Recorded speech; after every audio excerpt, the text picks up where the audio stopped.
Hello everyone, welcome to Rubber Industry NewsHour. This is a techno-based program and a weekly online program for rubber industry. And this program, each episodes have technical talks, market outlook, discussions, and conversation various aspects of the rubber industry. Some of the weeks might be skipped, but this is a program on a weekly basis on every Monday. And we are all into the episode number 32. Welcome you all for this episode number 32. In this episode, we have first session on the natural rubber market outlook by Mr. John Jacob. Then we have a special program on the latex industry with a conversation on concentrate latex factory setup and management with Sivadas Menon. Is an expert in the concentrate latex factory. We'll be discussing about the various issues about the concentrate latex factory. So these are the two main sessions today for this episode number 32.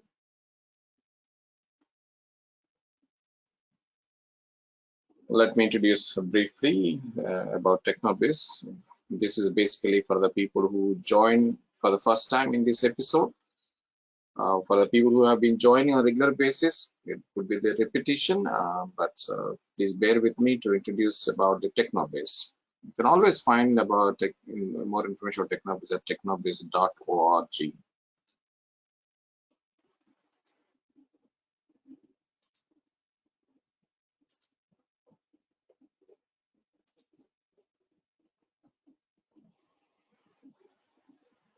TechnoBiz established in 2005, almost 17 years ago, and based in Thailand, Bangkok. And it is recognized as International Resource Center for Industries and Technologies. The main service of the TechnoBiz is professional education and business services that related to the technology promotion and business promotions related to the industries and technologies. When it comes to the services, you can find we have trade exhibitions, training conferences, webinars, business networks, publications. We organize networking events, talent search, knowledge test, technical consulting, marketing and branding, news server like today. And so it's all related to the industry requirements and their needs. When it comes to the focus of the businesses, we are into two segments, polymer and non-polymer. When it comes to the polymer industry, we do mainly on the rubber, plastics, and the polyurethanes. And we also have a non-polyurethane side in energy, environment, water and membranes, filtration and separation technology. So these are our techno-based specialization in the areas of the business. We provide a global service. And let me introduce to you all of you about the techno-based services for the rubber, latex, and tire industries, which are focused on 2022. First of all, we have an exhibitions, trade exhibitions, which is a GRTE. 5th edition will be held next year in Bangkok. And we also have 2nd edition of the Middle East Rubber Expo, which will be held next year in November in Sharjah, near to Dubai. So you can find all information on the website at technobiz.org or rubber-expo.com. And along with these exhibitions, we also have focus on the research, rubber research and patents poster fair. So we invite researchers from across the world and publicize and introduce about their research outcomes and the patents registered related to the rubber industry. We offer a professional training program, professional education. We have developed a rubber industry online training program through the know-how webinars platform. In this one, we have more than 40 experts who well experienced and knowledgeable from across the world as a resource person contributing this rubber industry online training program. So we have 3 types of programs in this area. We have short training programs, which can be 30 minutes to 3 hours long. Currently, there are 250 plus short topics available. And we have 1 to 10 day long master classes. We have developed 30 plus master classes, and we're introducing next year a diploma program, which is 3 months long. And it's a diploma program is basically we call it executive diploma 360 degrees. The reason we say 360 is because we cover both the technology and management aspects of the rubber industry. So these are we have two schedules next year. First session starts in June, the second session starts in September. So registration is open now. Interested people can register as well. Along with the one, we offer manpower skill development annual programs, hosting brainstorming sessions, and also best practice implementation. Also, we offer the services. We've mentioned we have publications, reference books. We have published 50 plus reference books related to the rubber industry. You can find all these books at the store.technobiz.org. They're available for the purchase. We have a magazine, Rubber and Tire Digest magazine, which is jointly published by Technobiz and Rubber World. It is free to subscribe for the digital edition, and you can go to the website rubbertiredigest.com. Okay, this is another one. That's Rubber Industry NewsHour, which we started this year and every Monday, focusing on the developments and issues related to the rubber industry. We have a Rubber Industry Connect program, which is basically a marketing platform for the rubber technologies and the industries. You can make a presentations or you have videos, you can promote those videos across the global rubber industry. Other than we also offer the consulting, plant process improvement audits, customer marketing, and also you have events, we can promote events and also corporate branding. We do have a network, so Rubber Technologies Global Network. Currently, 5,000 plus members are there. We have a Rubber Industry Network on LinkedIn, and we also have a WhatsApp group. Currently, we have 3,000 plus members are there. These are the networks we have. And we have a video platform. We find a lot of useful information on YouTube at the Technobiz channel. Please check it out. This Technobiz channel, you may subscribe, or you can check it out. The useful topic that are relevant to you. That's me, Veram Prasadara. I think most of you have received my emails, and if you have any questions about Technobiz or if you need assistance from Technobiz, feel free to write to me by email or WhatsApp me as a message. You can always check more information at the technobiz.org.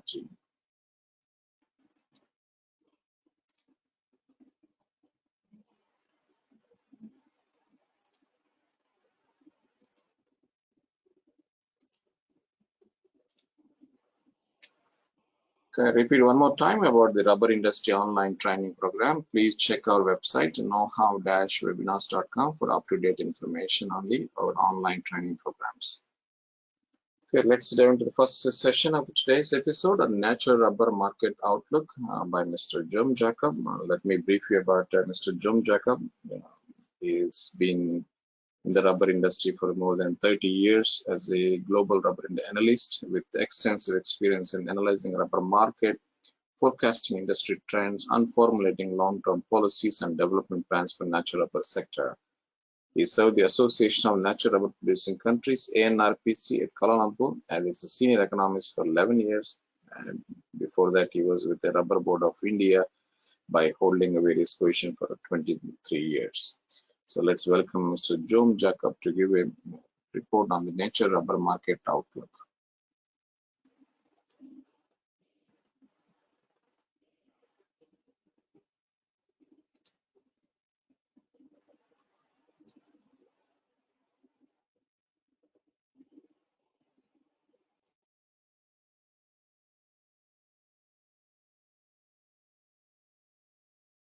Welcome everyone.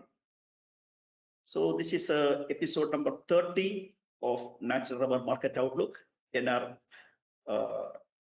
is a Natural Rubber Market Outlook of the NewsHour. So here we are reviewing the price not for 1 week or 2 weeks. We are reviewing the price for the last 2 months together, because there have been considerable fall in rubber prices over the past 2 months. So I would like to capture the changes happens over the last 2 months together in one slide. So this is showing here, actually on the screen you can see daily prices of TSR 20 from 1st of July until yesterday, that is 26th of August. This is prices. These are prices of STR 20 in Bangkok FOB and SMR 20 Kuala Lumpur FOB. In fact, between 1st of July and 26th of August, that may be around 40 working days, trading days. Within that period, STR 20 prices dropped by nearly 8%, an 8% fall over a period of 2 months. Next, we will go into what happens to RSS prices, sheet rubber prices. We have two important markets. One is FOB Bangkok and the other is local markets in Kottayam, India. In the case of Bangkok, RSS 3 is the benchmark grade there. Prices fell by more than 15%, 15.3%. And in the case of India or Kottayam, prices fell by 11% between 1st of July and 26th of August. Means that prices have been sharply coming down in both the markets together. But prices were not equal, but directly they were tracking the same trend, downward trends. Next, we will go into the latex markets. Let us see what happened to latex prices. We have two important markets. One is local markets in Kuala Lumpur, latex local market in Kuala Lumpur, and the other is Bangkok FOB markets. In fact, prices came down by more than 8%, 8.1 and 8.2%. In one market, it is in Bangkok market, it came down by 8.2%, and in Kuala Lumpur market, it came down by 8.3% over the period between 1st of July and 26th of August. So this is a summary of how the prices performed over the 2 months. Now, let us see, next, let us see what were the factors behind this such a price fall. So what was the reason for such a price fall? What happened in the markets, or what were the undercurrents? So most important factor is the nothing but the supply demand fundamental. Supply demand fundamental, I mean the mismatch between the supply and demands. In fact, when we look into the outlook for 2022, I mean the supply outlook as well as demand outlook for 2022. In fact, actually supply and demand are actually almost matching each other.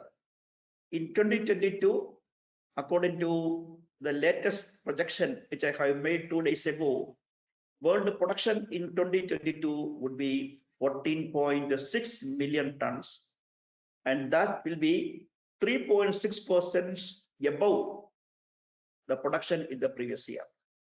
So this projection is based on the historical planting trend and the expected expansion of mature area and the likely changes in the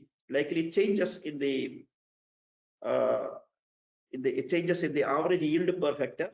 So we are expecting a 14.6 million tons of production in 2022, which is 3.6% higher compared to the previous year. Demand, world consumption in 2022 is anticipated at 14.4 million tons, which is 1.5% higher compared to the previous year. And the mismatch between these two, difference between these two is around 2.10 or 210,000 or 0.2 million tons. 210,000 tons is a difference. So 210,000 tons means that comes to around 1.5% of the global markets or global demands. So means a mismatch is only 1.5%. It is a negligible or not significant compared to the size of the world markets. This is not significant. So the mismatch between supply and demand is not significant. Then why the price is coming down right now? So this is important. So it is in this context that we should look into the monthly changes in supply and demand. So here in the chart here, we have the two colors here. One is a blue line, which is showing the supply. And we have the orange line, which is showing the demand. So the blue line, which is production, from July onwards, the blue line is taller than the orange line. That means from July onwards, production is higher than the consumption. World production is more than the world consumption. Why production is more than the consumption? Because in the world, the global markets for the natural rubber globally, July until December is a peak season of production. So during this particular period, production will be higher. Over the past few months, production was keeping low because that was a lean season of production. So lean season of production is over. Now it is a peak production season. And that season, this season will continue until around mid-December.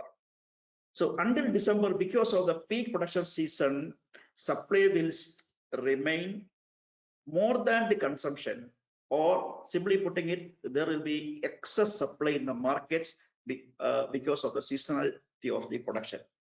So this is a main reason why the market is down now. Simply putting it, demand supply fundamental or mismatch between the supply and demands is keeping the price low at the moment. Next, we will see what are the other factors. So one major factor is the demand supply fundamental is unfavorable. From now onwards, it started in July. From now onwards until mid-December, this will remain. This is because of seasonality pattern. That is one major factor. Or in other words, market fundamental is not favorable for the market at the moment. Not only at the moment, this unfavorable situation will continue until at least the middle of December. Then we have a set of factors impacting on the sentiments. Sentiment is very important. Sentiment is very important, especially in the short-term market fluctuation. It is determined by market sentiment, because if the sentiment is bad, speculative investors will stay away from the market. If sentiment is good, they will be active. Buyers will be active, and the futures market will go up. And when the futures market goes up, the physical market also will follow the suit. Unfortunately, market sentiment is now negative, unfavorable to the market. So we have a number of factors which are keeping the sentiments negative at the moment. They include geopolitical tension, China-Taiwan, geopolitical uncertainty arising from the Russia-Ukraine continuing war for more than 6 months, and there is a COVID lockdowns continuing in China, in several parts of China for several months, several years, more than 2 years it is continuing. And also US dollar is sharply appreciating over the past, in fact, at the moment, US dollar is at around 3 or 4 year high at the moment. So very strong US dollar means speculative investors, for the speculative investors, speculative investments are not attractive in terms of a return on investments, because they have to spend more. Means the dollar is very strong, means overseas buyers should spend more to invest in speculative market, so they stay away. Then another thing is a continuing weakness in the currencies of major NR exporting countries. In fact, actually, for example, in Malaysian ringgit as well as Thai baht, Malaysian ringgit is heading to around 20-year low against US dollar. That means the currencies of the two major exporting countries are abnormally weak at the moment, and this is likely to continue for a few more months. So when the exporting countries' currencies are weak, means exporters are price competitive. Exporters are price competitive means they are capable of offering NR in the international markets at a lower price quoted in terms of dollar. So when the dollar is very strong or the local currency is weak, exporters normally reduce the price, then attempt to get more buyers. So that is another factor. So all these are impacting on the market sentiment. So on one side, we have the unfavorable demand supply situation. On the other side, we have negative market sentiment. Now, next, we will see. So we have seen earlier that the supply will be higher or supply will be more than the demand until December. Then one question arises is that, can demand gain momentum? Suppose demand is gaining momentum, it can absorb, the excess supply. If demand is gaining momentum, it can absorb the excess supply. It is possible. So what is the possibility of that?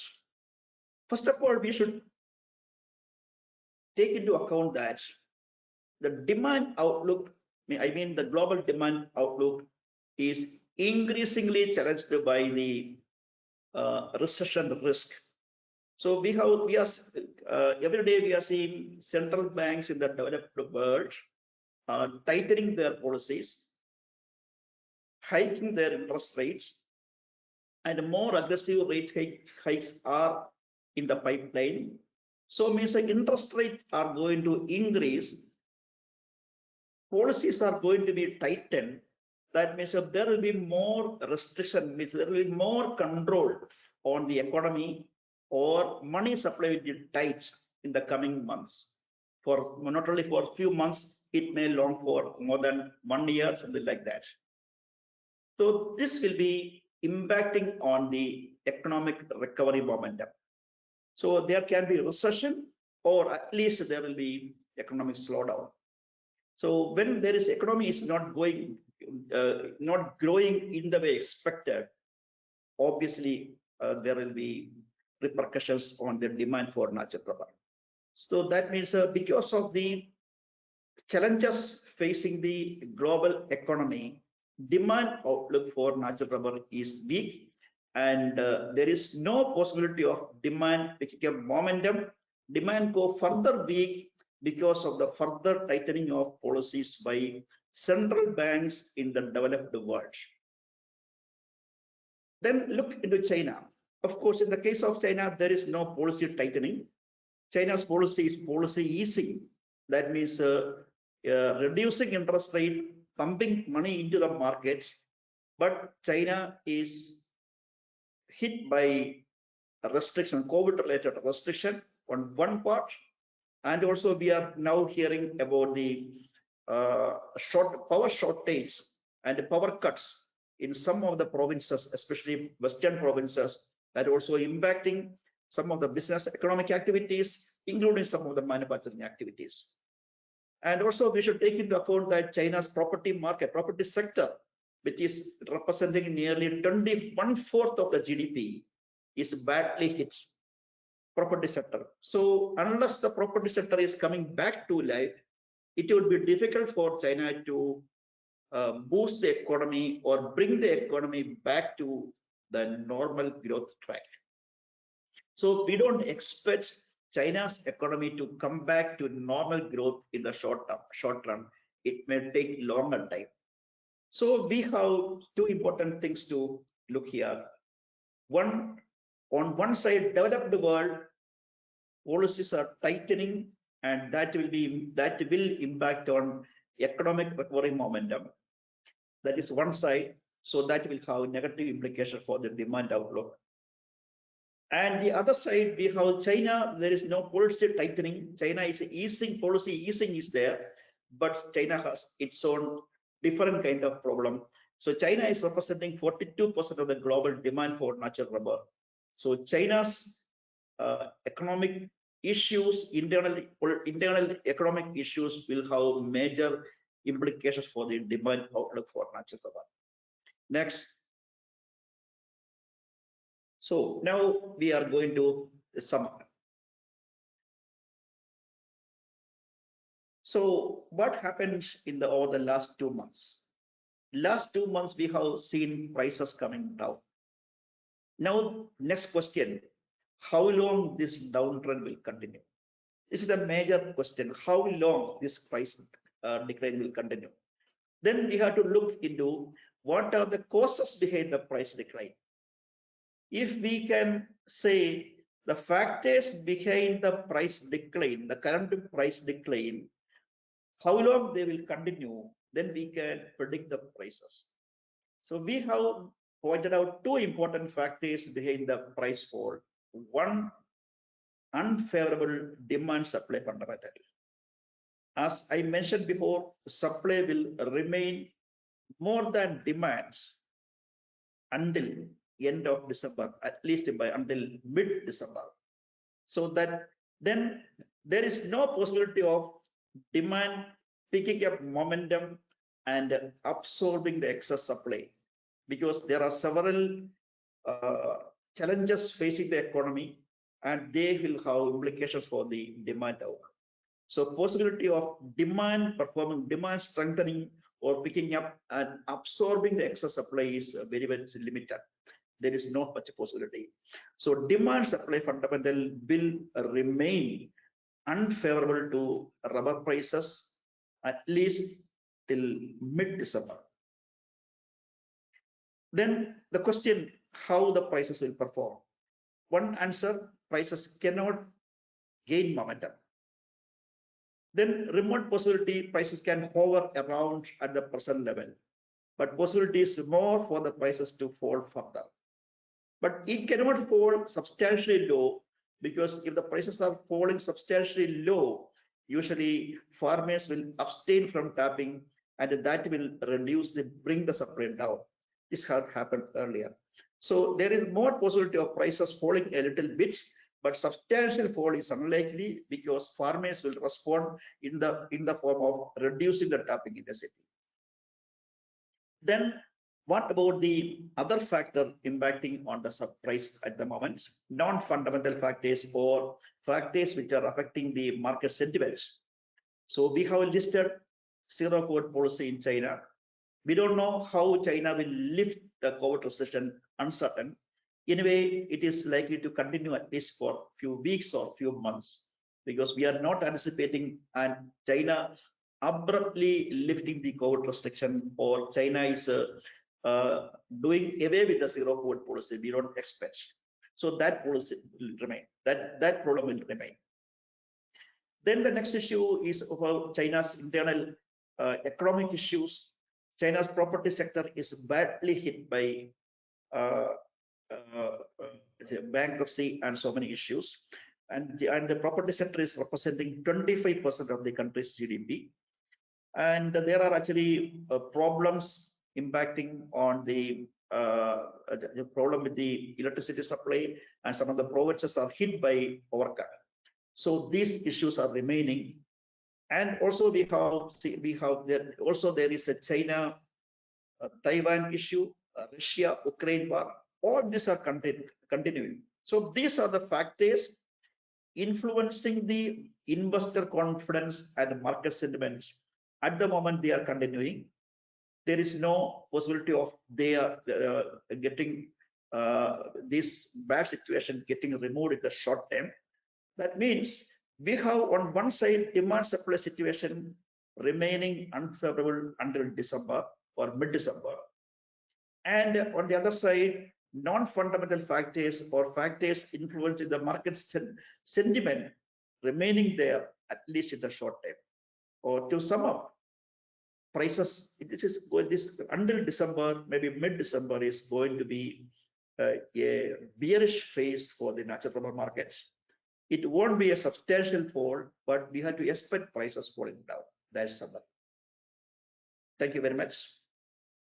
We will see you again in the next episode.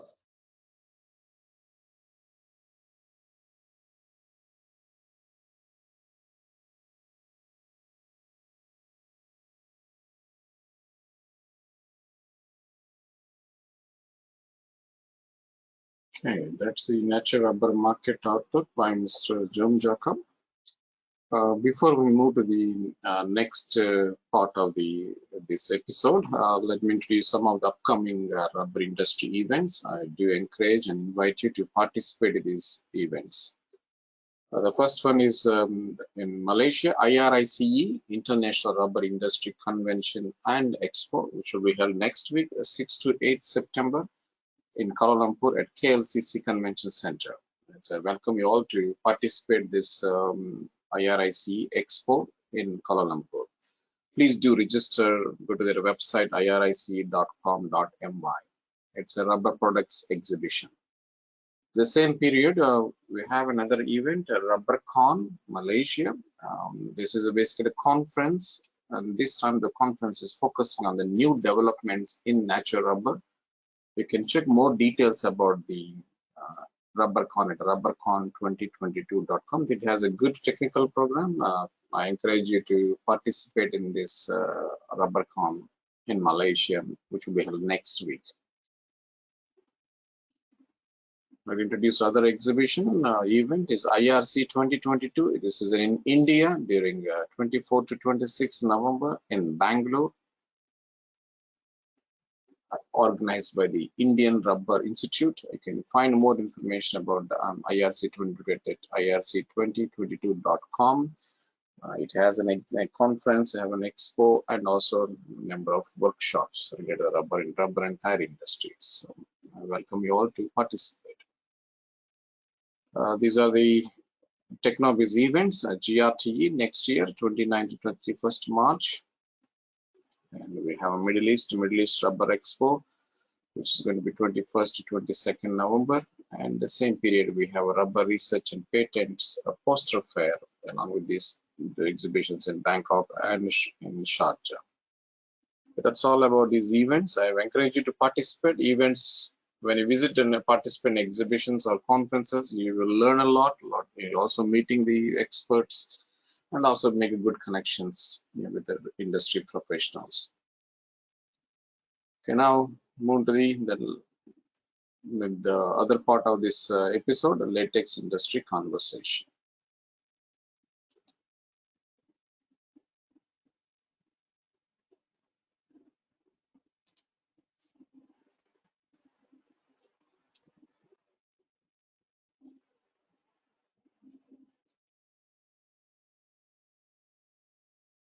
Hello everyone, Namaskar, Sawadee Welcome to the Latex Industry Conversation program initiated by Technobiz. In this program, we are having conversation with the leading and experienced latex industry professionals to learn about developments, practices, opportunities, and challenges in the global latex industry. Hi, my name is Pera. I work for the Technobiz. I'm hosting this program today for all of you. Today, conversation is focusing on the concentrate latex factory, setup, and management.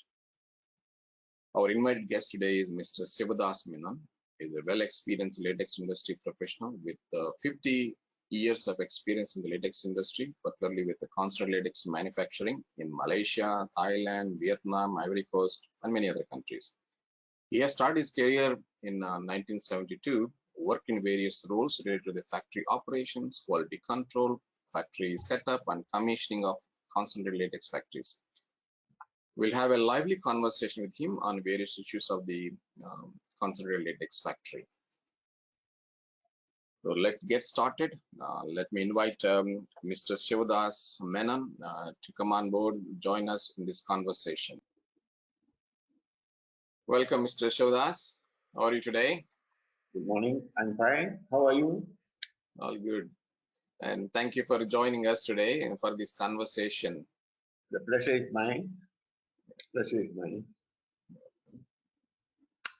Okay, let's get started. As I mentioned to you in the introduction, that this will be a conversation at the coffee. We're like, it's kind of having coffee together, but probably we are located in different locations now, but we're still having a coffee together.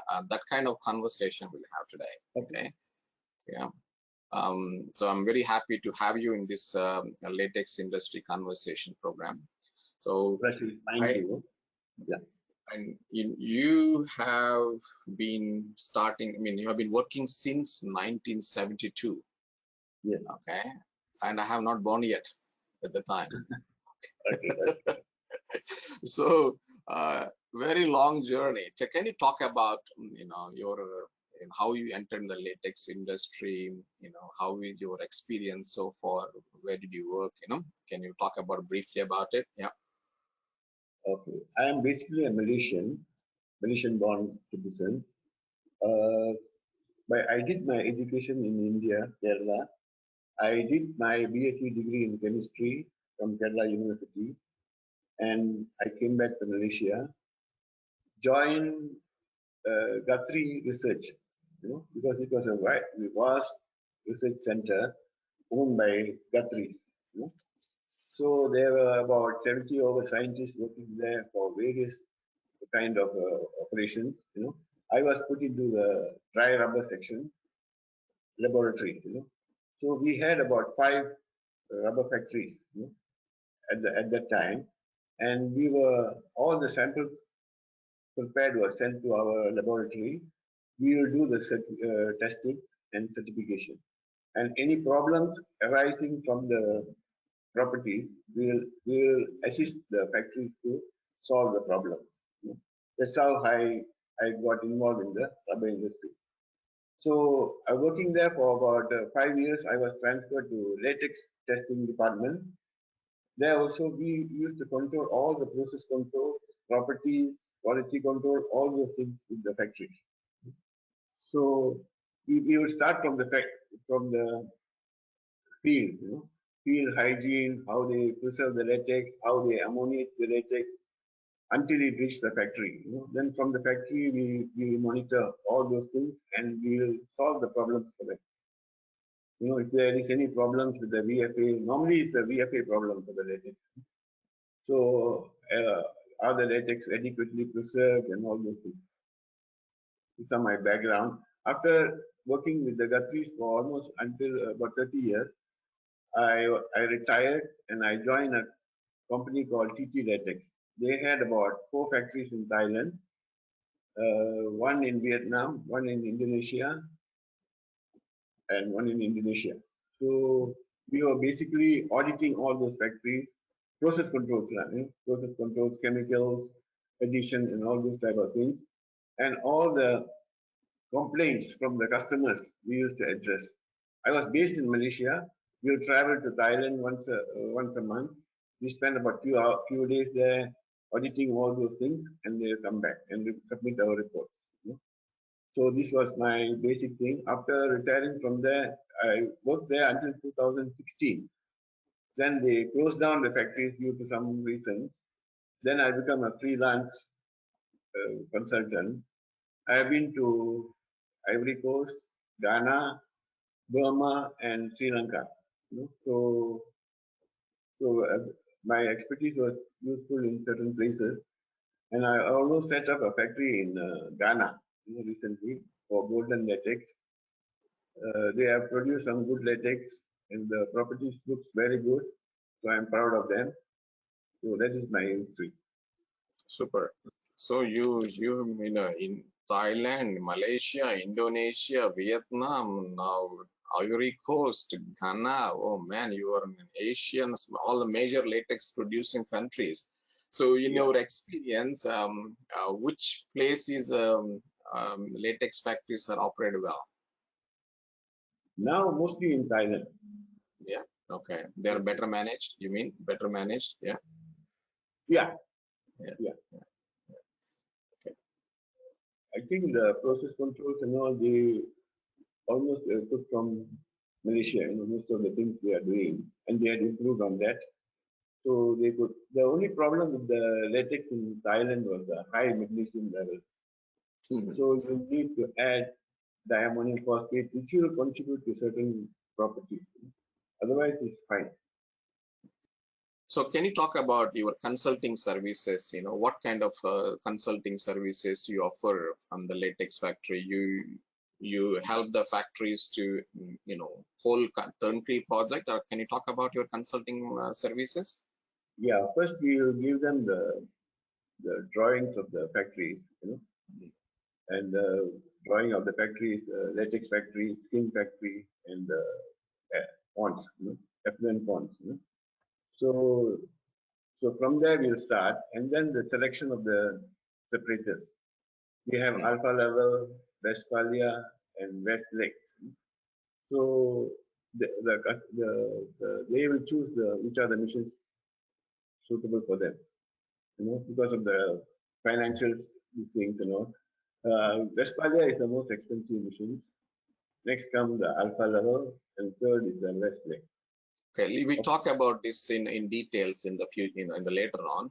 Yeah. So your consulting services, basically you help the factory to designing the factory, okay, selecting the machines, and also you operate the plant and commission the plant and operate the plant. These are the major, you are part of your consulting services. Okay, that is a main your services for as a consultant that you offer for anybody interested to establish a latex factory.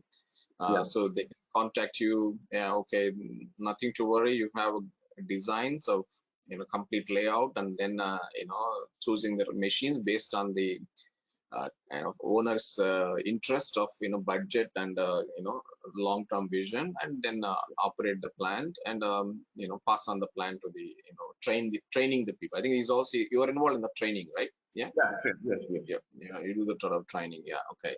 Okay, so let's talk about the factory layout. Okay, and latex industry,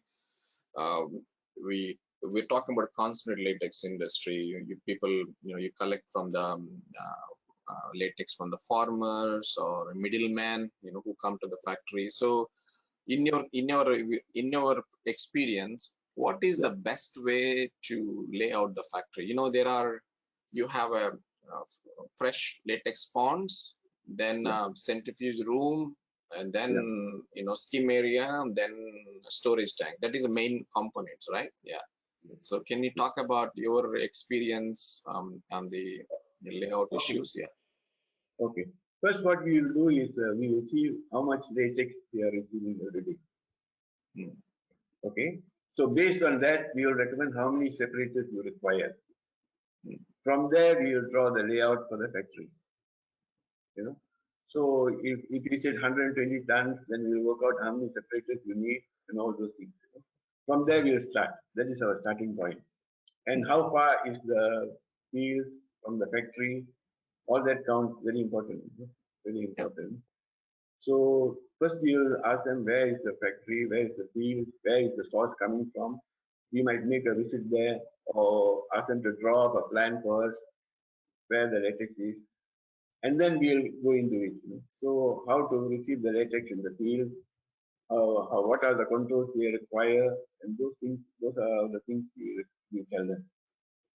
Tell them and show them. In case we require assistance, we will go there and show them on the spot.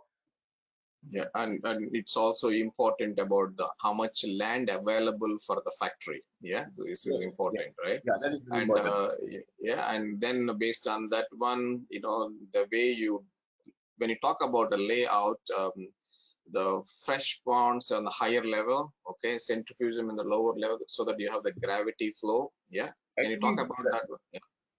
Actually, the best practice is gravity flow, reception, machines.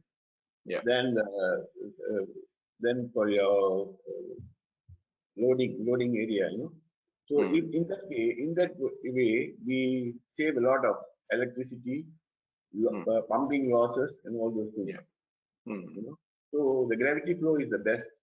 Unless you can't do it, then you will have to go with them. So if you use more pumps and all, your losses will be great. So it's different layers is the most acceptable practice in the latex industry. I think most of the latex factories are in the way they design is that gravity flow at least up to the skim area, So, but of course the storage tanks you had to pump anyway, because so. But I had seen factories with all these reception machines storage than shipments. So that way their efficiency also can be improved. So they won't use much latex during pumping or whatever it is. Interesting. Okay, let's look into the heart of the latex industry is the centrifuge separators, right? So No, I would call the testing laboratory. If the okay. testing laboratory is not properly done, the whole process can be haywire. Okay. Let me come back to the laboratory thing next. Okay, maybe let me recorrect myself. Okay, the I don't know where it is the main. It's not a heart. Maybe it is important component of the latex industry is the centrifuge machines, because that's where you separate the latex into the constant latex. Feed latex into concentrate is good. Yeah. So feed latex into the constant latex. Okay, and in your experience, can you talk about the various machines available in the market and what are the good things about it, each type of machines? Yeah. The most expensive is Westphalia, but they have a better throughput. Okay. That means if alpha level can give 400 kilos per hour, the Westphalia can give you about 600 or 700 kilos per hour. So, but the maintenance wise also, Westphalia is better. Alpha level, you need to balance the bowl, you have to change the brake lining, all those things. So the maintenance cost will be slightly higher in alpha level than the Westphalia. Of course, Westleg is the cheapest one, but the lasting part may not be that good like other two. So that your suggestion, I see that I think the only three major players, right? The alpha level, Westphalia, and Westlake, and but there are a lot of people use Westlake also. Okay, at the same time because of the bit cheaper. And so the cost might be cut down. Right. Yeah.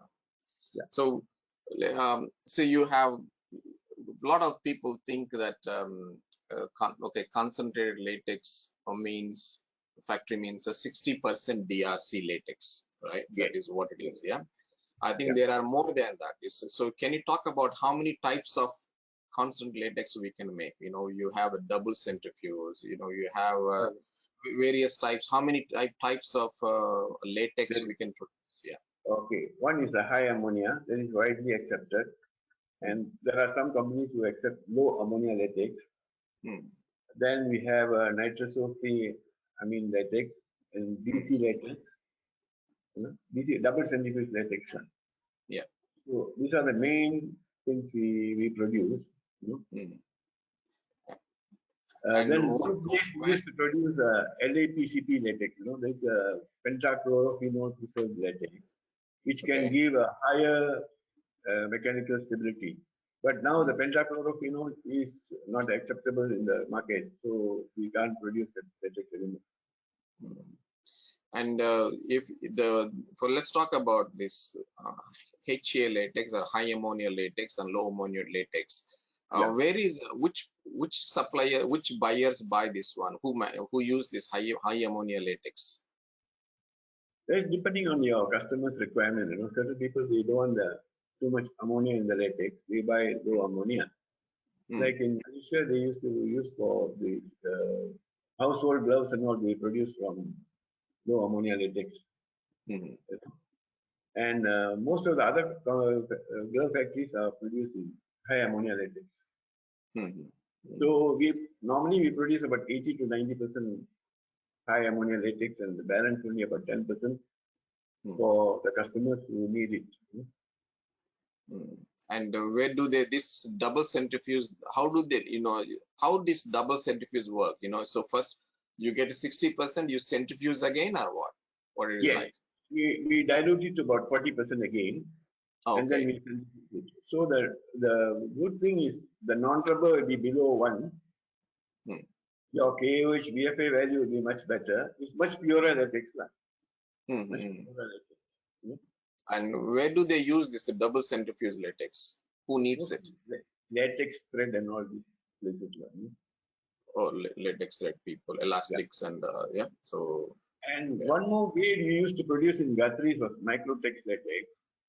We send the latex through a homogenizer. So the coagulants will be split into microcoagulants. So the filterability of the latex will be much better than the normal latex. So it won't get stuck in the filters and all those type of things. We have microtex HA and LA also. Those days we used to send to US and Europe. There were requirements. Nowadays we don't send much latex to Europe and all. Mostly locally used, and China is our main customer, if I'm not mistaken. Oh, okay. I see. But you talk about nitrosamine free latex, right? There is one nitrosamine free. Yeah. Can you talk about what is it all about nitrosamine free? How it is produced? Actually, the TMPD is a cause for this nitrosamine. So we are trying to do a latex without TMPD. So there were some chemicals which could withstand the properties with that chemical plus zinc oxide. So no TMPD. So only thing is very without TMPD zinc oxide, the latex stability will be not the latex, the quality is difficult to control. So you need very good measures of quality control to get nitrosamine free latex. We produce in Guthrie's, and we produce some in our factories in Malaysia, not in Thailand. Because Thailand, you can't get the latex without TZ. Because of the distance and all, they'll put the ammonia and TZ together and bring, we can't do much. Unless we choose the field nearby to our factory, and we give them only ammonia. Then they bring to the factory, then we add the chemicals. So it's not very practical to prepare nitrosamine latex. It's not so easy like HA or LA. If there is a market, if they are willing to pay higher price for it, anybody can produce it. But there is a market for it, nitrosamine free. I think in Europe or some places they would be interested in this. Yeah. Yeah, but we tried in Thailand. It's a bit difficult because we are buying from the suppliers. We don't have estate-based sources, so we need to. It was quite difficult to produce nitrosamine free latex. We produce in one of the factories because we are doing some L production. So for that we don't need a PZ. So low ammonia nearby the factories, we go and supervise, we bring the latex, then we add the chemicals. So, but it was not so practical in Thailand. Malaysia was our estate, Guthrie had all the estates, rubber estates. So it was easy to control. So that's how we could produce nitrosamine free latex.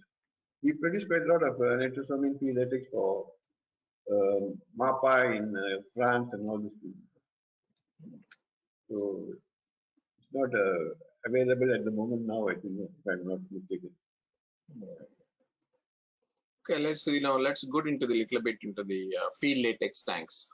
Yeah, and field latex, the way handling the field latex tanks, it affects the centrifuge room. So can you talk about what are the good practices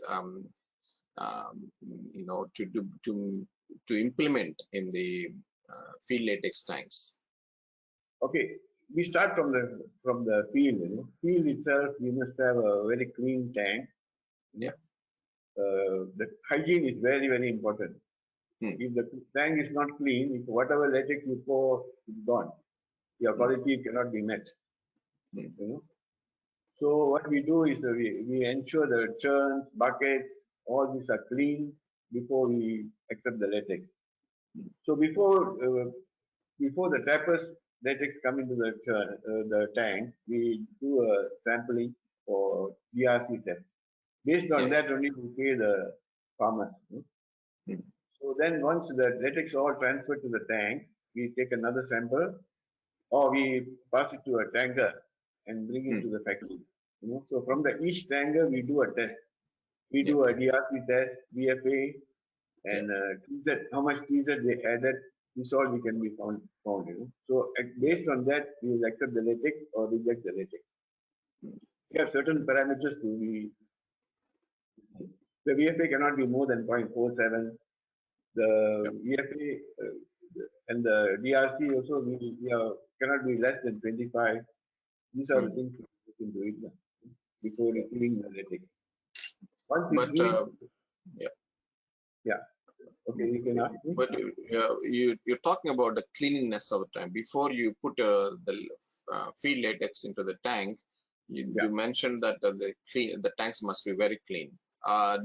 Do they have to clean it with any special solution or just with the water only? What is like? With water, and we use bit of formalin for disinfection. Okay. Very light quantity of formalin. And you need to dry them for a while before you pour the latex or what? Yeah, normally what they do after dispatching, they clean the tank and they disinfect it. So the next day it's ready for reception. If you clean it daily, it will be easier for you to clean. The next day you come and clean, will be more messier. So there we people to clean the tanks. That is a good practice. There are places I have seen they never clean the tank also. So the VFA development will be very, very fast. Yeah, because of the bacteria growth, So this is very, very, VFA represents the quality of the latex, volatile fatty acids, which are, represents the bacteria growth. So, but when you mentioned that the latex, whether it's a farmer or the middleman come and deliver, each person different VFA,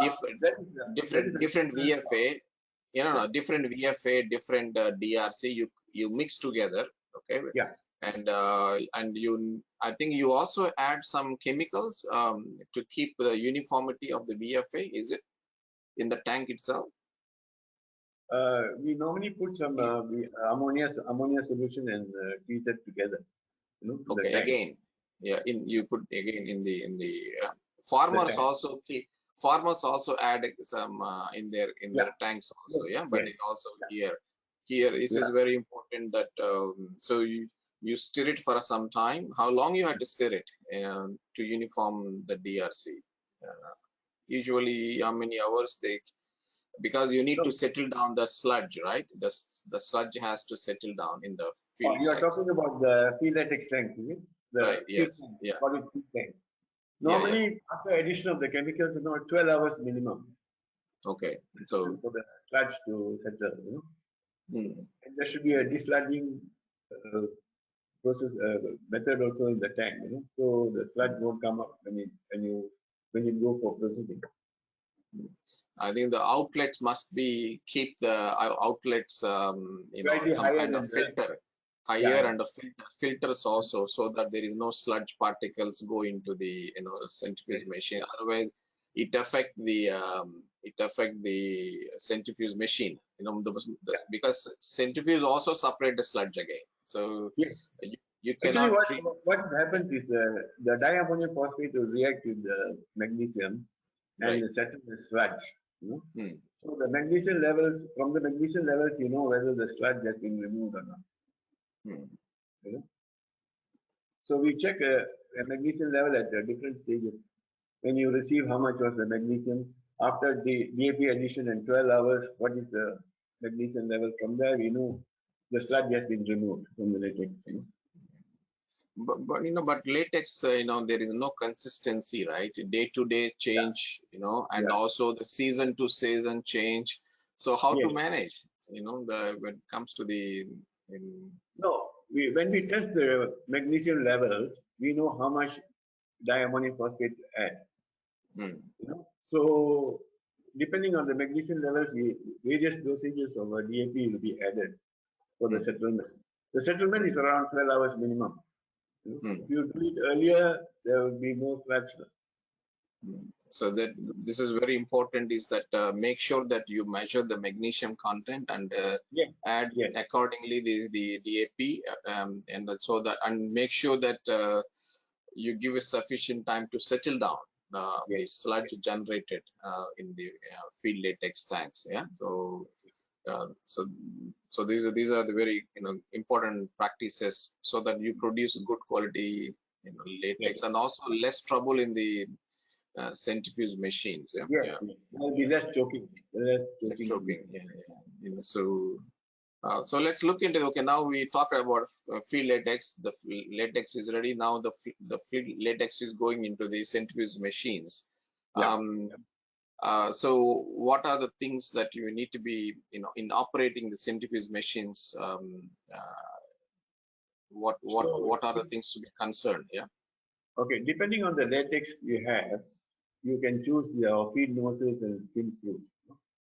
So if you have less latex, you tend to use 8 feed nozzle, you know. If you have more latex, you used to have 9 and 10, 11 and all that to complete the latex for the day, you know. So based on that, they will have to adjust the skim screws. Normally we use is about 9 feed nozzle and 14 skim screws. And if you can't achieve the desired TS, then you will have to change the skim screws again. You know. So this depends on your incoming field latex DRC. You know, incoming field latex DRC also we do a bit of dilution, so that we will get good properties. The higher the the DRC, your KH levels can be higher. Oh. So we normally do 31, 32 versus TS. We call it. And the float levels got to be maintained all the time, you know. So to get the proper feedback, proper throughput, and end of the day we can calculate how many machines run, what was the throughput, and all we can calculate. From there we can control how efficiently they are doing the centrifuge operation. Normally the night shifts will be the culprits. You know. They may not open at the desired time, cleaning the separators. No, if the magnesium level and all is high, you need to clean the bowl more frequently. In Malaysia, we can go up to 3 to 3.5 hours. You know, in Thailand, I think maximum we can go is about 2 hours. Right. Yeah. Is it the same thing that 2 hours is whether it's a Westphalia or all the machines are same level of clean operation time? Yeah.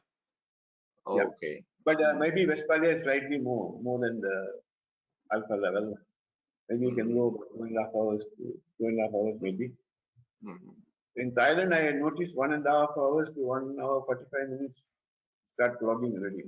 The bowl started clogging already, so we'll have to remove it and clean. Yeah.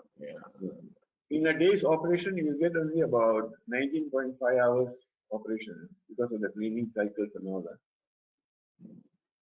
Taking out the bowl, it will take about 20 minutes to clean a bowl. If they are experienced workers, there are instances that have got 1 hour, 2 hours also got. Initially, when we went to Thailand, they were cleaning 2 hours and all. So now they are experts already. Now they can clean in 20 minutes and go. Yeah. So these are the things affecting the thing. Yeah. And every hour you take a sample from the buffer tank and test for the TSE. So you know what is the TSE level to get the minimum DRC of 60.3 minimum, because we are going to add chemicals and all. So in the buffer tank, we got to be at least 60.3 DRC. Okay. Okay. So I understand that when the field tanks are ready, you need to process as quickly as possible. Don't keep it long time. Is it right? Yes. Yeah. So that not keep, otherwise it affect your again VFA changes. So the faster you process, the better. Yeah. So in the centrifuge room, you get the field latex convert into contract latex 60 some %, and skim latex, right? You get skim latex, right? And so the skim latex amount, how much it is approximately? What is that? Skim latex, the skim. Actually, 60% skim and 40% only is concentrate. Is it? But in the Westphalia or the alpha also the same level? I think they have more. Yeah. No, depending on your efficiency. Depending on your efficiency. If you can get 45% separation, then you get 55% skin. Mm. You know. Okay. So depending on the skin DRC also, we know how efficiently the separators are run. If you get a higher DRC, that means a lot of wastage is happening. Yeah. The machines are not efficiently run. You know? So And what is the how much percentage you think is the best to gauge the efficiency in skim latex? DRC level in 4%? 3.5 to 4 lah. No, okay. If it is more than that, something wrong with your operation. Yeah. So, yes. But sometimes you use a higher feed nozzle, you might get a slightly higher skim DRC. So your efficiency will be lower, so you get higher skim. So if you use an 8 jet, is a very good efficiency. 9, 10 you'll get lesser. 10.5 you'll get even lesser. So, but only thing you can complete the feed latex faster. Your throughputs are better if you use a higher feed nozzle. But in your experience, if somebody wants to, what kind of mistakes people do? Why they get less efficiency? What are the reasons? Lack of supervision, not clean the bowls in time. No, they don't. The machine run empty. The flow tides are not maintained. These are the main factors. And the machine speed also you got to be careful. You know, sometimes the machine speed is very important also. So all these things are contributing to the lower efficiency. Basically, it's the supervision. You know? So the operator must understand clearly when to clean, and also the setting back, and make sure this is properly balanced. The plates are balanced properly. Yeah. So is the maintenance of the we're talking about separators all the same? All the models are the similar? Yeah, almost same. Almost same. The functioning is the same. Yeah. And so you have a lot of 6 hours to change the oil. You know, the brake pads are not working well. You have to change the brake pads. You know, these are the main important things. And the bowls got to be balanced. You know? These are the basic things to be monitored. Normally, the motors and all will be serviced regularly. You know, every year we normally service all the motors. You know, we got 12 machines. 6 machines will separate. Do it this year. 6 machines we will do the following year. So the machines are run at an optimum speed and all these things. Okay. Yeah. Okay. So that's very good suggestions about how to maintain your machines properly, so that you get the best efficiency and the last longer. Yeah. So and when I go to centrifuge room, there's too much emissions of ammonia, right? So so it's for the people working there is a challenge. Yeah, is it right? Yeah, true. So normally what they do is once they finish the cycle, they move out. Another way is all these chutes, where the latex and the skims are collected, is closed, and the fumes are collected and sent through a scrubber system. So less ammonia will be in the air, and less ammonia will be in the factory. And I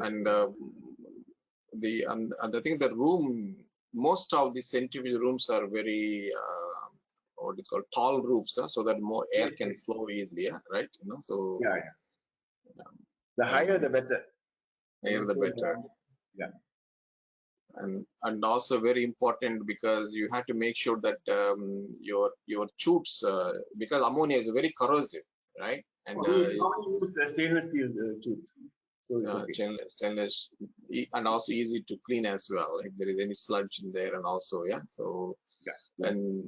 but the roofs also, I've seen some of the latex factories, roofs are very corroded. True. And even your air cons get affected, with the ammonia. And I think I see that some of the best solutions is that people use a natural ventilator, on the top of the roof so that you can take out Yeah, the emission out, less ammonia will be in the atmosphere. Less ammonia will be in the factory. And the Mm. other thing is the sound, the sound also very important. Yeah. So the people, we normally advise them to use the earplugs and all, but the workers, after some time they overuse it. And normally the factory people will have to engage to check the hearing of the people working in the factory. Mm. And they will come and measure the sound. This thing cannot be more than 80 decibels or whatever it is. There are some regulations there. Mm. So it was widely practiced in Malaysia. Now I think it is very strict in Thailand also, if I'm not mistaken. And what is the height of the roof? You recommended a height for the factory? Well, I can't offhand tell you this. I'm a bit old. So I have to check on that. I think 10 to 15 meters height. I think the 10, 15 meters height. I think they are right. Yeah. So from the what I do is the higher this thing is better. So that more airflow is there inside the plant. Okay, interesting. That's we talked about the centrifuge machine room, and so let's look into the chemical preparation. One of the things that we know, you always have ammonia tank. Next to it is a TMDD zinc oxide ball mill, right? It's like those one, yeah. Ball mill. Yeah. Yeah. And so diammonium phosphate also we prepare, and ammonium laurate. Ammonium laurate also we need.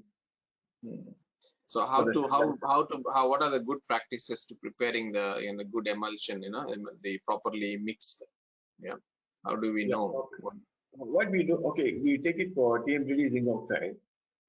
After ball milling, we take a sample and see how well is just dispersed. So normally what we do is we take a 100 ml measuring cylinder, take full of water, and drop one drop of this PZ. So if it comes down fast, it is not dispersed well. It comes in circles. That means it's well dispersed. So then we do a TSE test and how much, what is the TS should be and all this. That's the control. Each batch will have a test parameters to monitor dispersion. What is the TS? All those things. And then the ammonium laurate also similarly same. Normally we have a preparation this thing, stainless steel container with heater. So what we do is heat up the water, then we put the lauric acid and slowly ammoniate it. So it will be well with the stirrer, so it will be well dispersed. Diammonium phosphate, there is no problem. It's easily soluble in water. So we prepare about 10% diammonium phosphate, 10 or 15% depending on what you require. So these are the basic chemicals in this thing: ammonia, PZ, DAP, ammonium laurate. DAP is to suppress the magnesium or slag. Ammonium laurate is to boost the mechanical stability. And ammonia, when you talk about ammonia, every factory, latex factory has a big storage tank, ammonia gas tank, right? 500 kg tanks, 65 kg tanks we have. Yeah, and when I went to Ghana, that was the biggest problem there. Ammonia not available. So we got the ammonia at a very high cost. So I said, this is not going to be very easy for you to produce a good latex. Not latex, the cost of the latex will be very, very high. Right. So they are looking into some other sources to get the latex because the transportation will kill them. There are no ammonia plants there. So now Gabon, they want to have a latex factory. I told them first thing you look into ammonia. Ammonia effect, how you are going to get the ammonia and what is the cost of the ammonia. So they say we will look into it. We are in the process of building a factory there. in Gabon. So the this ammonia tank, of course, it is because it's consumed, a lot of consumption is there. You have to give it to the farmer. You put in the fresh field latex. You put in the concentrated latex because it's important preservative. And have you ever seen any accidents of the tanks, ammonia tanks? Got any trouble with leaks and any trouble? Have you heard about anything like that? Because it's very dangerous chemical and safety is very, very important. Yeah, but we must have some first aids and all ready for that. You know? There was sometimes normally we put a non-return valve there. You know? So it won't go back to the scene. So, but sometimes the thing burst, you know, the hose pipe burst, and there are accidents. A few accidents happen. So normally they have a water this thing, you know, to clean up the face, you know, shower, you know. So no, it's not very common. The ammonia gas, but this thing is not very common. You know, we have a pipings, you know, and they are direct to the tanks. We can connect it to the tanks, the ammonia. Yeah, I think that the company who supply the ammonia, they take care of the tank calibration and also the safety aspects of it. You know. The pressure and all they check. Correct. The only thing is that when they change to the solution, right, and then there are a lot of horrible fumes, you know, and particularly when the farmers collect in the gallons and they pour like in India we have the water bottles like that they pour into it. But it's not very strong, you know. It's about only 17 or 18% you can make solution. Right. Yeah, but not still it is a toxic, toxic chemical. So we need to handle it. So because nowadays environmental aspects are very important, you know. So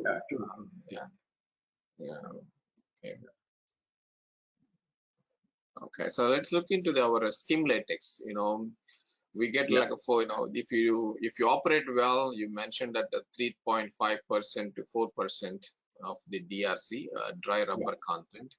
Okay, probably 55%, around 50 to 55% depends on the efficiency of the field latex, right?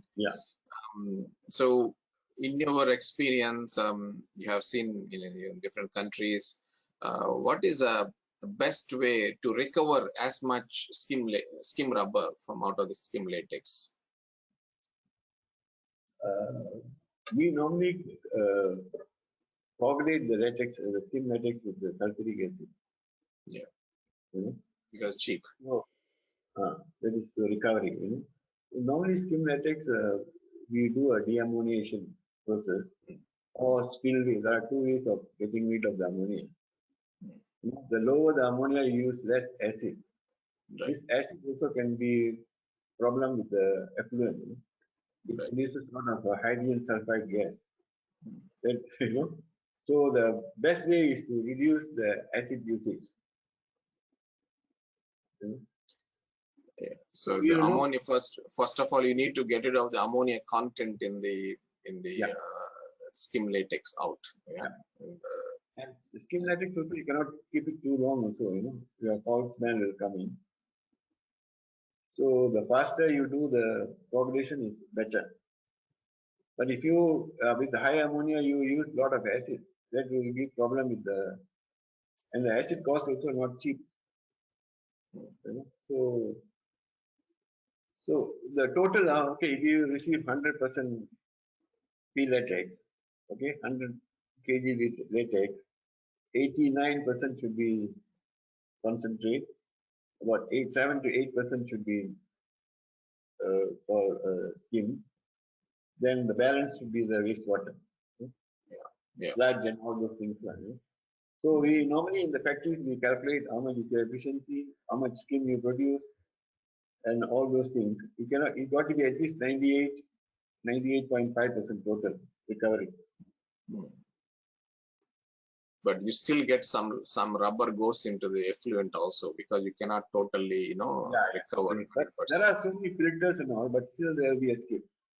Yeah, but I heard there is some kind of polymer is there to maybe second step, right? First step you use sulfuric acid. The second step you have some kind of polymer available in the market which can recover additional maybe we call not it good polymer. P-flock, Hmm. P-flock, that one is bit expensive. So normally we use acid only to the wastewater before we go Okay, into so the yeah, so the polymer use is not that much, and the P-flock that you said it's not that common, is it? Yeah. not that. Even those Guthrie's days, we used to use the P-flock. So you got to control the usage and all very well. Otherwise, it will be going to be very expensive at that. And I see most of the skim latex, they have the tanks, and people jump into the with the bare bodies and try to take out the coagulated rubber because it's float in the water, okay, and they had to cut it to pieces. Are there any better practices now without because it's acidic, right? The water is acidic. I think it's around 5 pH or something, if I'm not wrong. Yeah. Yeah, but there are not much of practices I had seen so far. Mostly they coagulate it and cut it and throw. Sometimes they dip into the tank also. Most of the people, workers, I had seen. So far, we have not come across anything on skin. Now, what they do is skin is not so expensive, to buy. So they don't pay much attention to skin. But still the money, because the rubber is there. So now what they do, they sheet it and send it off. And some people they mix it with the kaplan at a lower percentage without affecting the properties. So they are the main buyers now for the skin. For the rubber factories. Yeah, but no kaplam. Not many latex factories deal with kaplams, right? Because it needs a lot of space and also smell. Okay, we can handling the smell. Yeah. So but there are a lot of dry rubber factories around us. So they buy. They don't buy the block rubber. They buy the sheets. The sheets, then they easier for them to mix. In the process. Okay. But now we talked about the skim latex area, how best to deal with it. Let's look into the storage tanks, the concentrate latex. As you know, just like any other business, you wait for the right time to sell your latex. When the price is good, you sell it. You don't sell every day. Certain months only you have peak orders. Certain months less orders. Okay, but you store it. Yeah. So can you talk about how? Normally, I've seen the factories, they have the contracts before they produce the latex. And they keep some latex for spot selling. The contract selling is the problem is sometimes the price goes up or goes down, it will be affected. Yeah. So they got to be very careful. They will look at the trends for the whole year. Then the price will be up and the price will be down. So based on that, and certain months you don't produce latex. During wintering, there will be less latex produced. So they have to cater for all those things. So the storage. The main important thing is the storage. You have to monitor the property, and you have to produce with a good stringent quality control latex for storage. If you know this latex is going to be stored, so you have to reduce the process TS and all those things. Like if you are normally doing 32, 33, we bring down to 29, 30. So the properties remain intact for a longer period. Yeah, what are the main parameters that we need to measure for the constant latex? You have the VFA, MST, right? MST. Now basically VFA, MST, and KOH. KOH, yeah. The KOH. So if you know we are not going to sell this latex for some time, so you add less ammonium chloride. So the MST development will be slow and will be stable. if you add too much of or normal dosage of lauric acid, the MST can go high. You will have problems selling the latex also. Mhm. You know? So each customers they have different requirements of MST, KOH, and VFA. Those days, the VFA they used to accept up to 0.1, but now they don't. Now I think they come down to 0.07 or 0.06, you know. So we have to cater for all the customers' needs. So what is the common MST they require, what is the common KOH they require. And some people are very stringent, slightly higher they will reject. Yeah, You can imagine the latex going from Thailand to Malaysia by tankers. You go to the factory, they reject, You Good. can't even, This is what I want to talk about. A lot of times, I mean, I've seen some of my friends that yeah, they have issues about they're about to deliver. Of course, they check again. The tanker comes to their factory, and then their latest got rejected. And so, how to see, deal we with have, it when you have these we have a lot problems? of Yeah. problems, because we have about 15 tankers, 10 to 15 tankers coming out from Thailand every day, 30-ton Mm. tankers to various glove factories.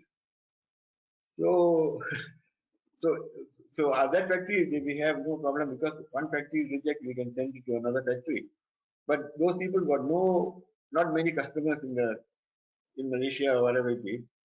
They Yeah. will have problems. They cannot take it back. The cost will be very high. When you take it back, also they have to pay up some money and all in the customs, to bring back the latex. Is a problem. Then the GST came in, so there were a lot of restrictions on that one. So normally what So. we do, we were in Malaysia. So whenever there is a rejection or something, we go to the factories, test along with the with their lab people, and see how they are testing, whether they are following the ISO standards or not. When there is a dispute, we normally follow ISO procedures. You know. So then we have to convince the management this is the correct way of doing. And we have said so many times we have made them accept. Mhm. So it's But all suppose if the quality is not acceptable, what they do? They usually send to the other type of latex factory where they can use no. it, or Yeah, yeah. Various customers have various specs. Okay, right. this factory said I want only 0.5 kOH. So there will be another company taking at 0.6 also they will take. So we will Mm. divert to the other factories. And maybe you get less price, right? Yeah, and Because we you have had. no, not necessary, sir, because depending on your spec, Mm. not necessarily the discounts. But some people they accept that discounts also. The specs are not met because they are Mm. blending with other latex, so it's not a big thing for them. Mm. So you have a lot of logistical challenges also there, and the quality Yes, varies, yes. when you transport it. Yeah. And we had a company TT Latex. We have some tanks and all available in our office also. So when there is a rejection, we bring back the latex, pump in there, then wait for any other customer asking for the latex, we give them. If you don't have that facility, you are in big trouble. Most of the cases they take back to Thailand, Mm. the latex, and they bring back fresh latex from there. So the testing part is very very important when they dispatch the latex. If once it's not accepted, it's going to be a big problem for them. I think it's also important that tanker itself they must clean properly. Yeah, right. Yeah, yeah, That yeah. if you When the that's tanker reach the factory, they got to inspect first, clean. If it's not clean, get it clean, then only they pour the latex. They pump the mm, latex in.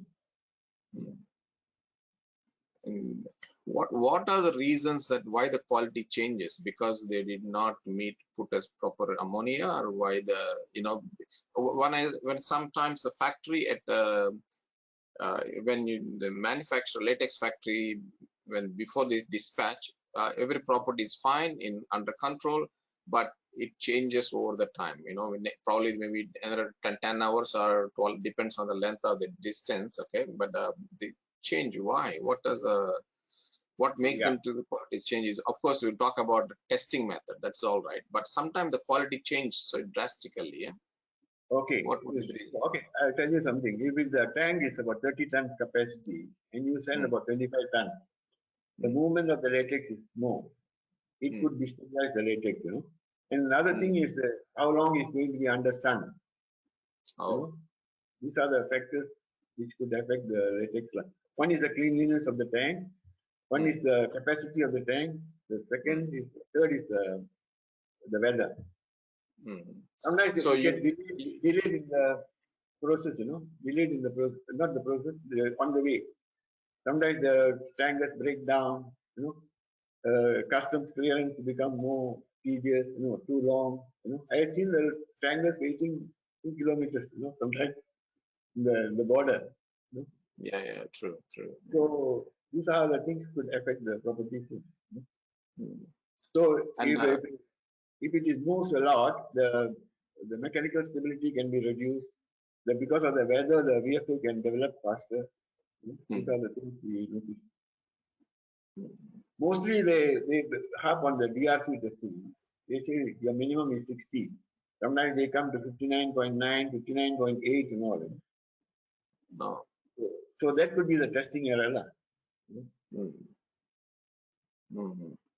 But so when you say that the tanker, it's a better to fill it completely so that the movement is less. If it is half Yeah. empty, tanker is not good for the transport. Yeah. So when somebody buy it, either 30 ton, it has to be 30 tons better, or maybe 25 or 28 tons something. Yeah. So Yeah. uh, Sometimes you to get 40-ton tankers also, then you put only 30 tons.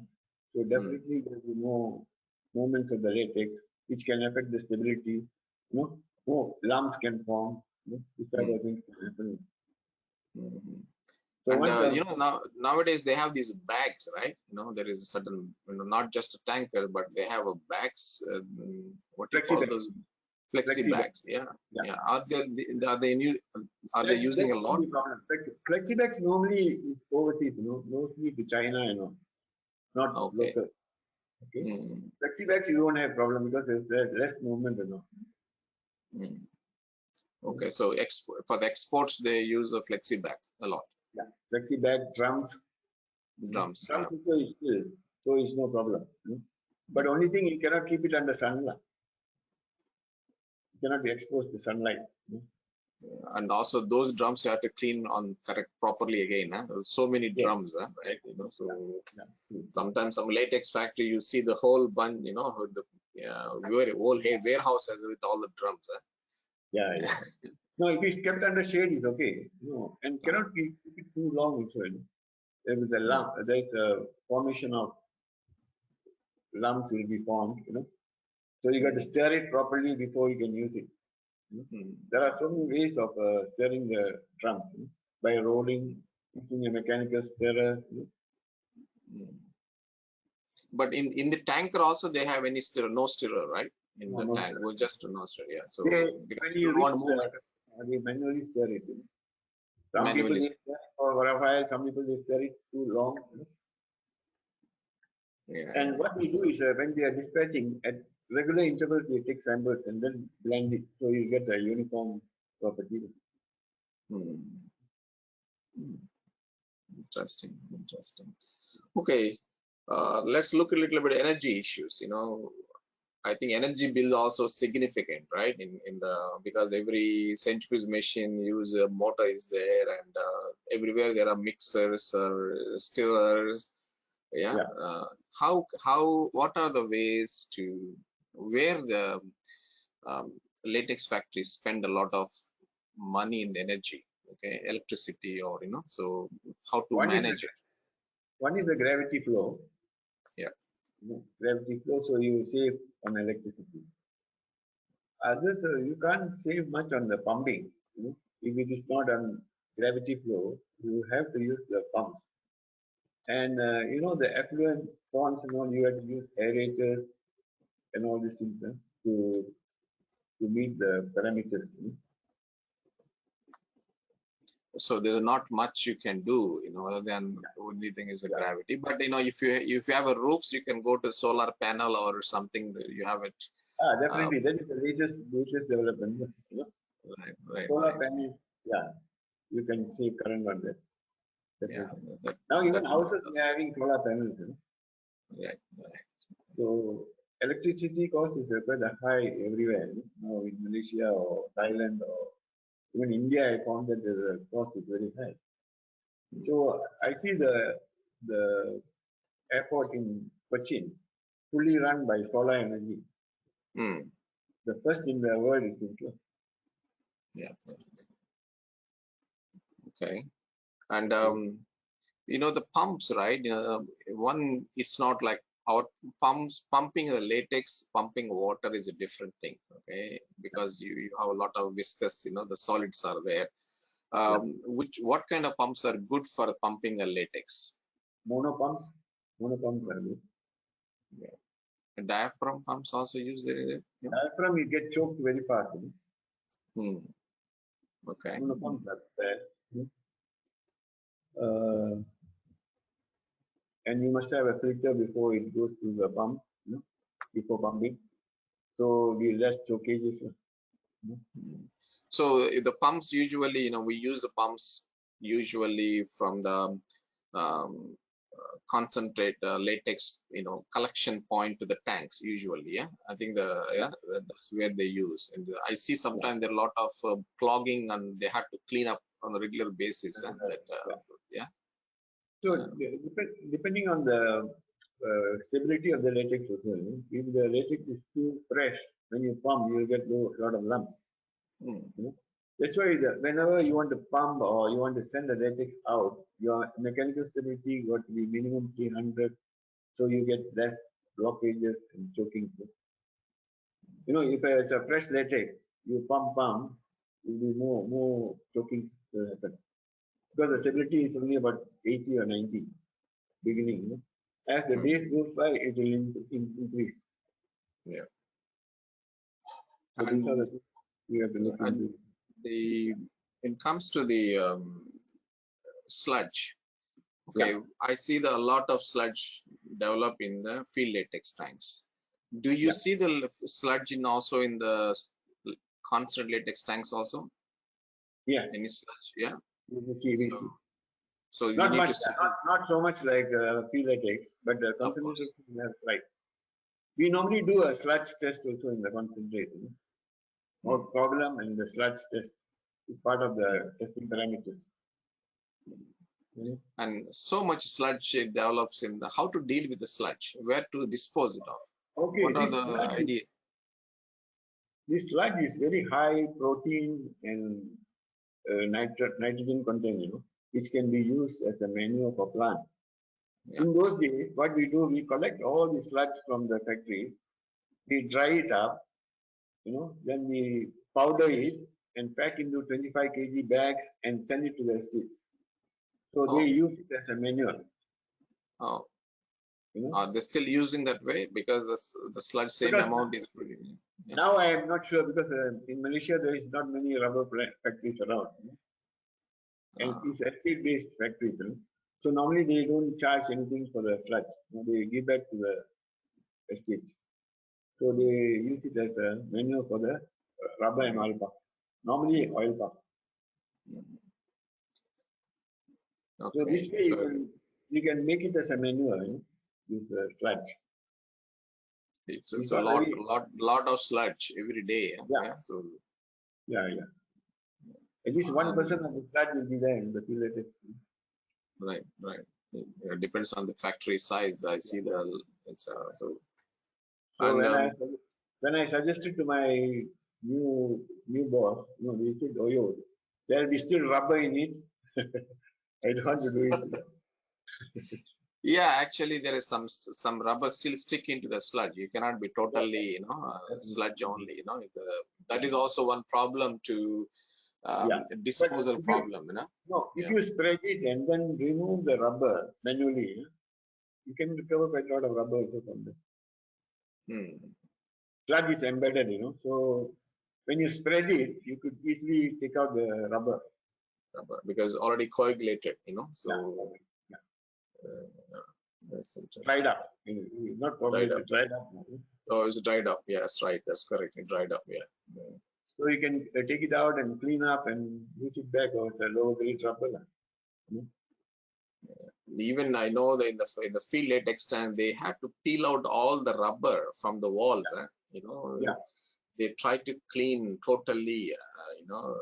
everything, sludge from the, clean the Rubber. tanks from rubber Yeah. and all rubber on the walls also. Yeah. Because they worry that it may impact the quality of the fresh latex. Okay, let's talk about the heart. Okay, as you mentioned, that heart, the laboratory. I think you really like. I think you really like that part. Important. Okay, laboratory of the latex industry. Yeah. So, can you give some guidelines for the latex people that good practices of the laboratory, so that they measure their parameters properly, because when you come to there are two types of measurement. One, you get every day, you get so many suppliers who sell the latex. They're very busy, laboratory, they had to measure the VFA, they had to measure the DRC because they get money based on the DRC. Okay. Yeah. And sometime what I see is that if their DRC is low, they ask you to check again. Yeah. Because they're not, they think the lab staff not measured properly, and so talk about laboratory. What are things to be done? Actually, competent operators are integral part of the laboratory. Competent, that means well trained people. We should engage, and we should be trained well. No shortcuts used in the testing. Follow the methods properly. We normally go to the lab and check how do they test, how do they do, and we do some cross checks with them. And the cross checks among the operators also very important. And we give them how much it can vary from one operator to another operator. All those things to be monitored. All these things got to be monitored. See, if we receive 10 lorries of loads from the customers, so it goes to the feed tanks.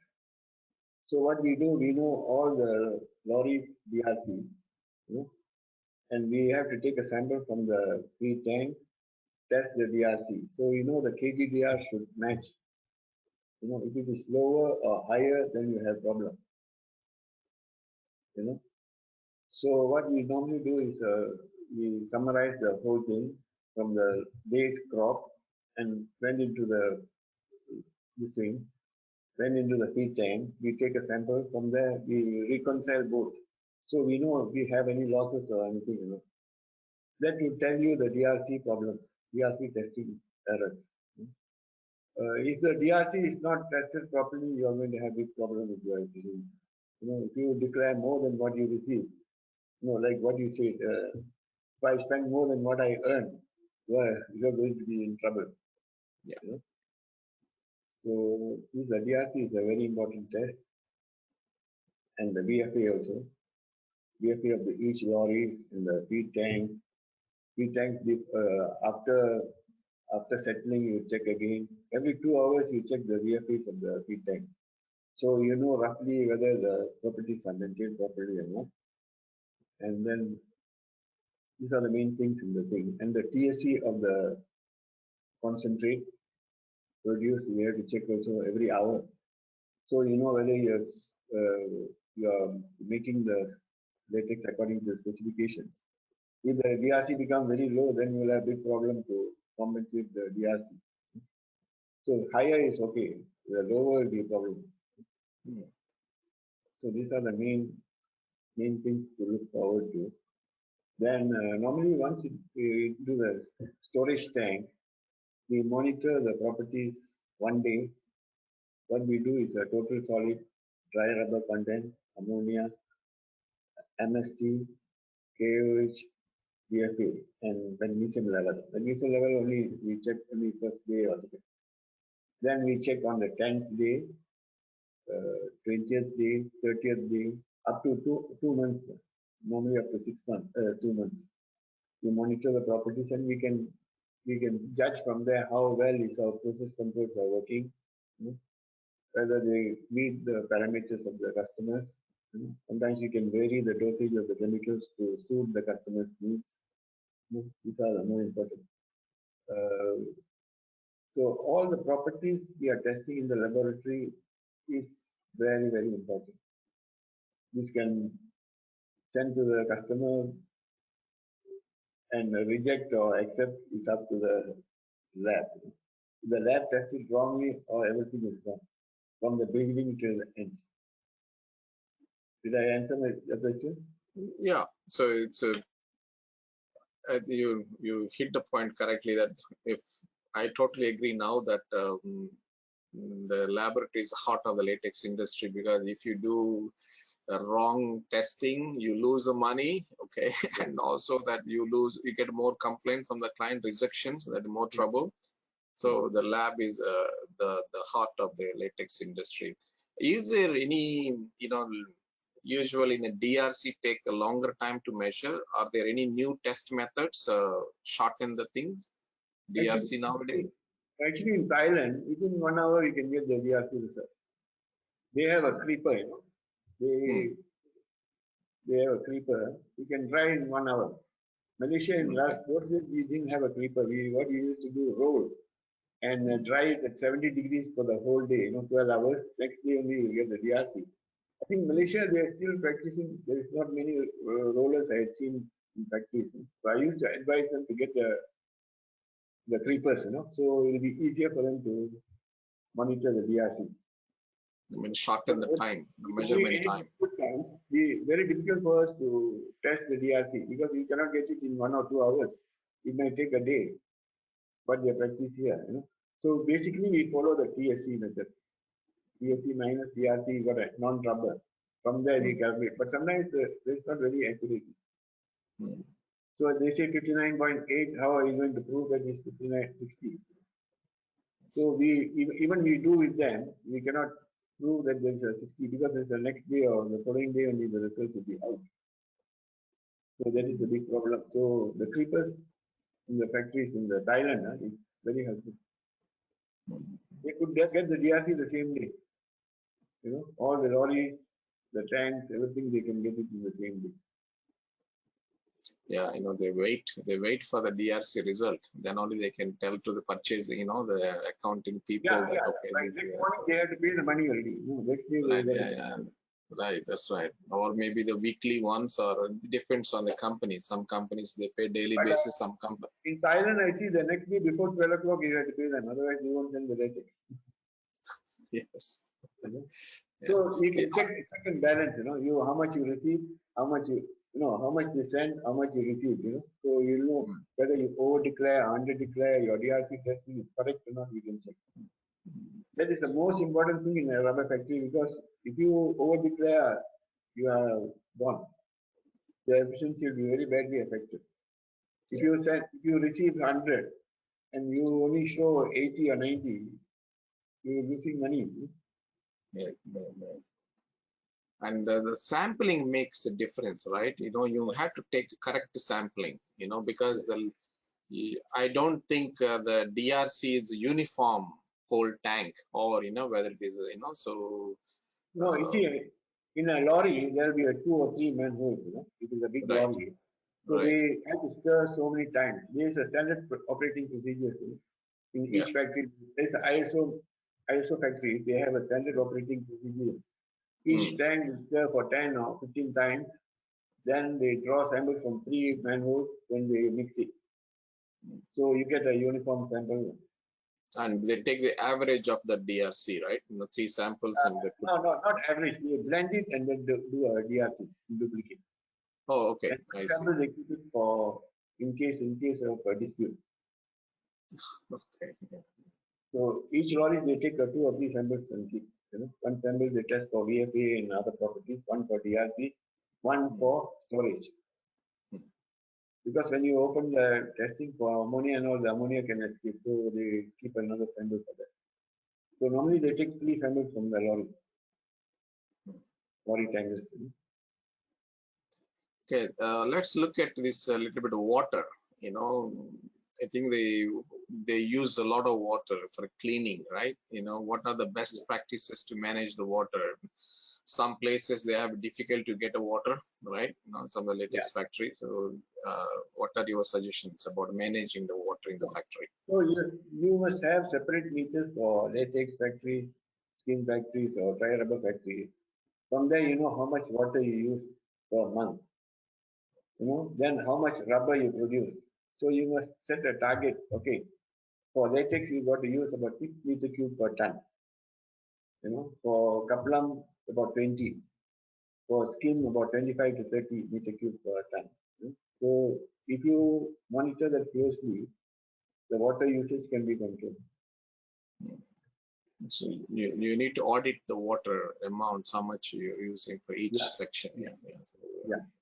So if you find instead of 6, you are using 10 meter cube per, that means you are overusing it. So you got to intensify your supervision, make sure there is no water wastage.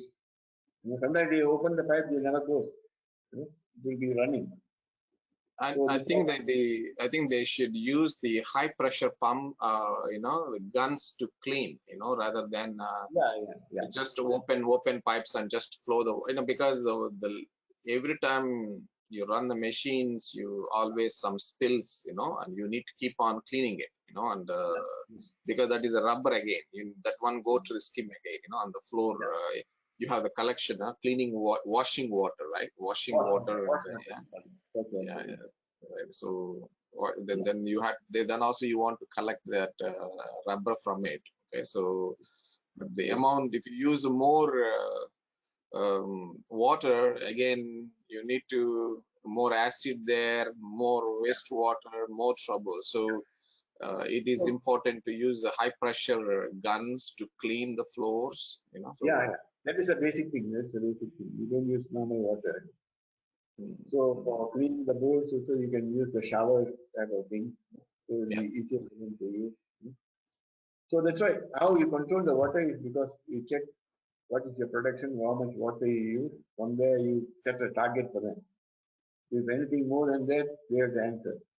Even similarly the chemicals also, you know how much chemicals supposed to be used, budget, and how much they used. From there you can check, and we normally do that. Every chemical we use in the factory, we have a budget, for how much HA you produce, how much LA you produce, how much chemicals you are supposed to use, and how much they used. So from there we can have a very effective control of chemical usage also. If too much usage or under usage also not good. And so in Thailand, these are the audits we do when we go to the factory. We take how much latex they produce, HA how much, LA how much, what are the chemicals supposed to be used, and what they used. The total usage. Every month they take a stock of the chemicals. From there we know whether it's overuse or underuse. So that will help to control the cost of the chemicals. Did I answer the question? Yes. You hit the point correctly, and so this is one of your service, right? Auditing the plants. If somebody wanted to improve the overall performance, you can do the on-site audit, in terms of the whole process audit. So that's good. Okay. Finally, one question to you. You've been a factory manager for many years. So what are the requirements to be a good factory manager for the latex industry? First thing is the cleanliness of the factory. Second thing is the efficiency of the processing.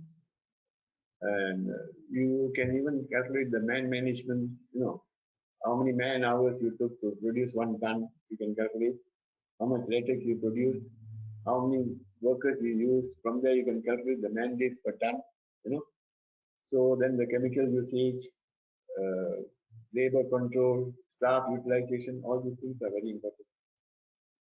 And your supervision of the manager is also very important, not just sitting in the office. You have to go to each section, lab, factory, stores, stocks, taking, all these things you got to be closely monitoring to become a good manager. I was supposed to be a good manager in the factory. Yeah, because I do a lot of development work, plus the efficiency was good, all the things were good. and So I had also B training the plus, people. B plus grading from my boss. So he said it's not easy to get the B. You'll never get the A grading. So B plus was a very good grading according to him. Okay. Yeah, it's always a challenge, because Yeah, a lot of workers work there, and also a lot of times the concentrate X factory, the worker education understanding level is limited because of their educational background, yeah. and you need to train. Yeah, you need to train the people, educate them well, so that is important. Yeah, that's nice suggestions on how to be. I think the same for every type of industry, not just the Yeah, latex industry. Yeah. So yeah. Okay, if sir. you don't go down to the basics, people will not follow. You know, normally you have to walk around the factory, see what are the things going on, or somebody got to update you all the things. These are the essential part of a good manager. Mm, mm, interesting. Yeah. Yeah. Okay. I really enjoyed this conversation. Actually, I also go back to my 25 years ago, where I work in the latex factory. That's why I'm trying to imagine. It kind of visualize in front of mine. Okay, I worked there that long ago, and and a lot. You put a very nice, useful points for the people who will be, joining this latex industry in conversation. So, any Yeah. final message to the audience? Not really. What I said, you can follow all the things what I said, you can become a good producer of latex. The most important thing is you got to develop the properties according to customers' needs, maintain the properties, maintain your factory. These are the basic things I can say to the people who are managing the factories. Okay, thank you for your time, and we had a good conversation, I hope. Yes, actually, I thank you. I thank you very much, Mr. Shivdas Menon. For me, it's a wonderful discussion, very informative, and also a lot of good suggestions that you given to the industry people how to manage. So we may not go in too many details, but we have touched many important things. I think very very informative. We will talk some other time in some other occasion, and I really enjoyed this conversation. Thank you very much, sir. Thank you very much. Thank you. Thank you. Yeah.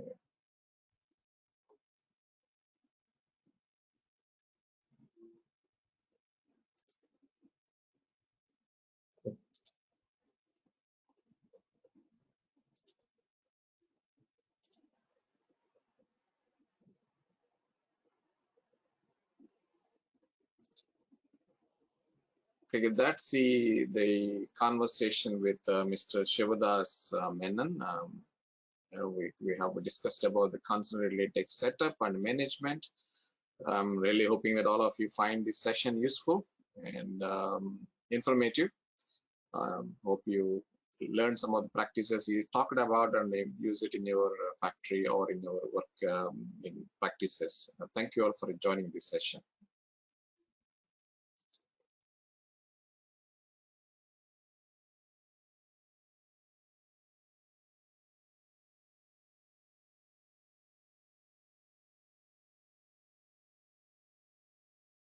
Okay, that's the end of the today's episode on the rubber industry news server. We have talked about natural rubber market outlook, and then we had the latex industry conversation. If you'd like to watch this session again, you can always go to the on YouTube, at our technology channel, or not only this today's episode, and also all the past episodes are available there. I see you in the next episode. Thank you all for joining this session today.